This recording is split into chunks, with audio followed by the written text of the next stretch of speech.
இயேசுவை தேடி என்ற நிகழ்ச்சிக்கு உங்களை வரவேற்கிறோம். பரலோக ராஜரீகம் சொல்கிறது என்ற தலைப்பின் கீழ் ஜூலை 15, 2022 அன்று சகோதரி நான்சி டிமோஸ் அவர்கள் வழங்கிய செய்தியின் தமிழாக்கத்தை கேட்போம். உனக்கு முன் காண்பது அனைத்தும் இருளாய் தோன்றும்போது தேவன் மீது நம்பிக்கை வைத்து நீ உனது கதையை எழுதுவது கடினம்தான்.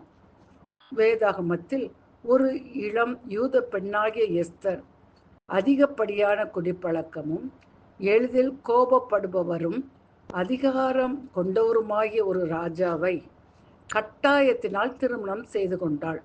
அந்த ராஜா ஒரு முட்டாள்தனமான ஒரு அறிக்கையை வெளியிட்டார்.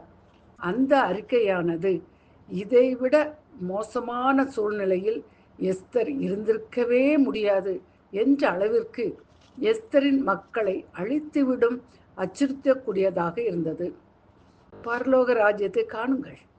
இறுதியில் நம்பிக்கையற்ற சூழ்நிலையில் தேவன் தன் மக்களை விடுவிக்கும் திட்டத்தை நிறைவேற்ற எஸ்தரை பயன்படுத்தினார்.